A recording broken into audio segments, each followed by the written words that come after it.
This is Karen, and welcome into my sacred kitchen. Today, I would like to share with you the wonderful and fabulous and cultural world of tea. And I just want to make it clear that when I mention tea, I am referring to the dried tea leaves from Camellia sinensis, which is the plant that has a long history in China and other parts of Asia. Because I know now tea is used very broadly as a term for even infusions when you add in herbal plants or herbs that have no caffeine.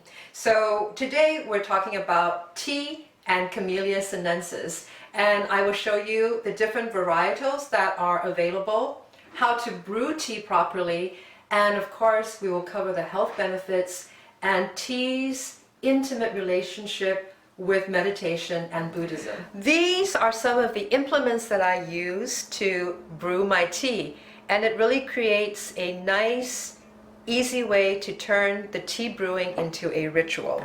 This is the tea caddy or tea tray, and it has a little compartment like this so that water can cascade through. This is a gai wan, which means literally gai is the lid and wan is the bowl. So it's the traditional teapot that is used in China for hundreds, if not thousands of years. This is the tea server, and after we brew the tea in here, we pour the tea into the server. This is a tea strainer that's made from a gourd if you need to use it. And then we have our tea cups here that you will serve to yourself and a guest.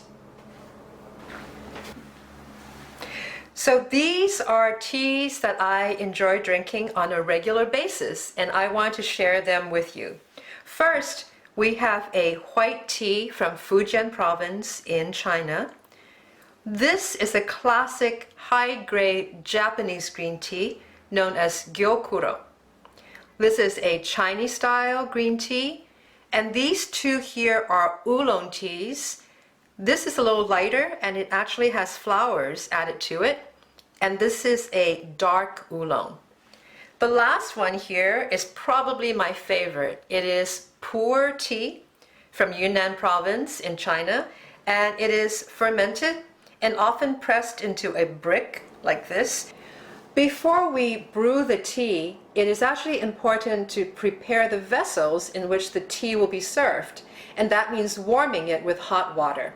So here we have the gai wan, and I'm going to pour some hot water into it, just a bit so that it can start to warm, and also the serving vessel. So just a little bit of hot water, that's all we need.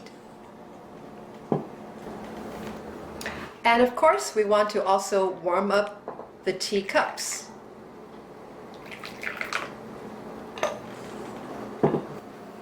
Now that the vessels are warm, we can pour out the water. And this is the brilliance of this tea caddy here. The water just goes right through.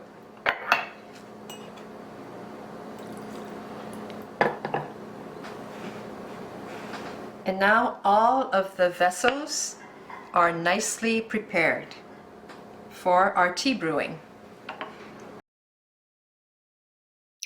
I am going to show you how to brew oolong tea, and these are some of its health benefits.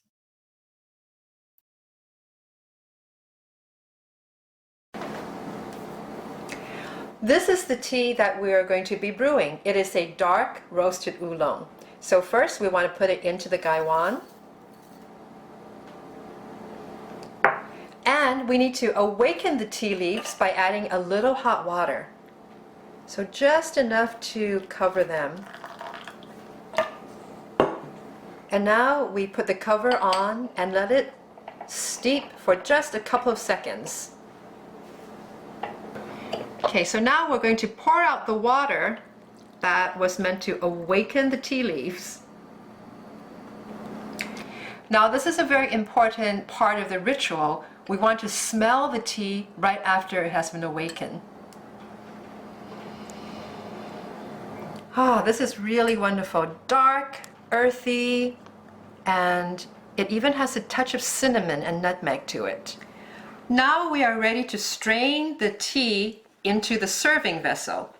So the cool thing about the gaiwan is it can act as a strainer, like this. But if your tea is very fine, you can also use a strainer like this. And I'll use the strainer for the rest of the tea.